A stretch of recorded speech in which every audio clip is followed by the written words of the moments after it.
Right,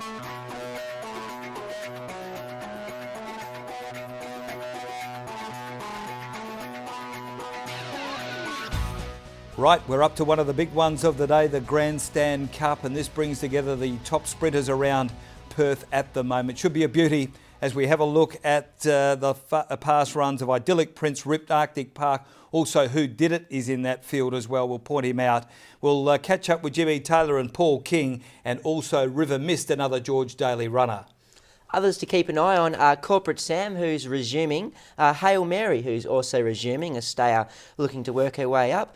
And as now we head to the past run of Arctic Park, you see Arctic Park back running second last, one off the fence in the pink with the blue sleeves. Also Idyllic Prince back fourth from last, one off the fence with the yellow and blue colours. Ripped sixth on the fence with the pink and blue. And keep an eye on Who Did It in the white colours, 3D punching the breeze where he stayed all the way.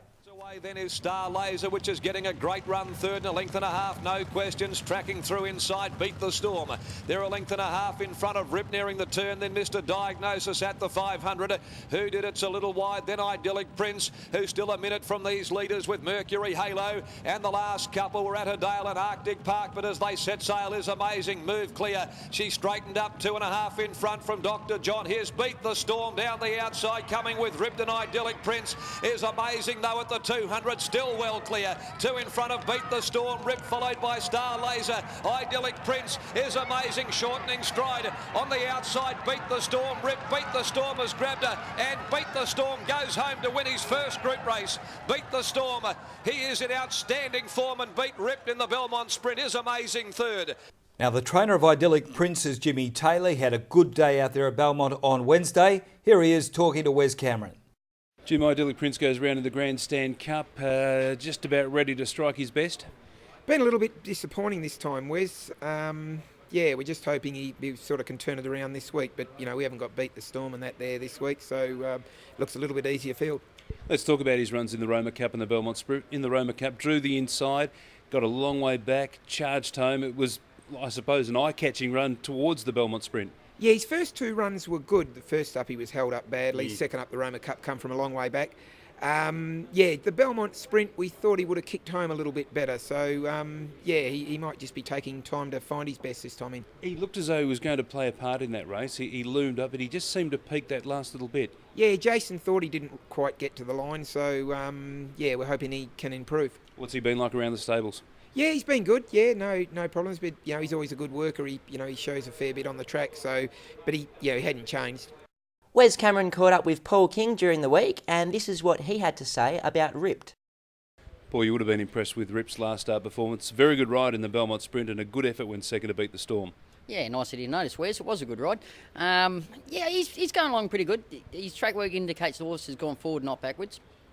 He got a really good run in the Belmont Sprint, and just unfortunate it was second up run and not his third up run. Otherwise, I think he probably would have Beat the Storm that day. So you'd expect the horse to improve off this run, and obviously it's a fair bit drop in grade to what he meant last start with a lot of horses that he did run into aren't in this race. So, I'd expect him to be hard to beat. You know the horse pretty well, and one thing in his favour, when he does strike form, he maintains that form. Yeah, he does. He's not much of him. He's only a very light-framed little type of horse, but he's tough, and he's obviously got a fair bit of ability. So yeah, I'd expect the horse to be hard to beat on today, and if everything goes to plan, the horse should keep on winning.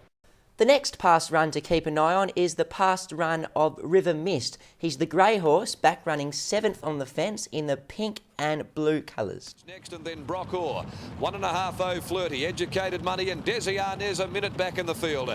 Then Dr. John and last of all Field Commander, 500 metres out though, Ya Lad moves up on the outside of Banner Storm. They headed Local Legend. Volition 3 wide now, moving to third nearing the turn. Then came Legend Express. The Little Tacker is next, followed by Educated Money and Money Exchange. Then Drifter at the head of the others, Brockor, well back to Desi Arnez. Banner Storm, Ya Lad together. Here comes Brockor though. He's starting to charge at them quickly, and Flirty from well back with Dr. John. Dr. John, Brockor, Banner Storm, the rail, Dr. John. Dr. John gets up to win, came with a great finishing burst to beat Banner Storm, Brockor, and on the outside, Flirty. Then Desi Arnez getting going late in the race. River Mist. Okay, before we look at selections, Dion, I want to pick your brain here. There's a few horses that I think are just not at the top of their game, and I'll rattle a couple of names off to you, and let's get a few short reasons why or why not they can act on Saturday. First off, Idyllic Prince. Where's Jimmy Taylor with him? Well, he was real confident last start. Jason Brown and Jimmy Taylor from the crew, they just declared Idyllic Prince. It was his day and he was going to win. My way of looking at it is perhaps he's just taking one more run to come good this prep. They probably expected Idyllic Prince to really fire second up, and I think he's a bit older now, he might just take one more run. All right, Arctic Park from out there in Barrier 8, do they go back or do they go forward?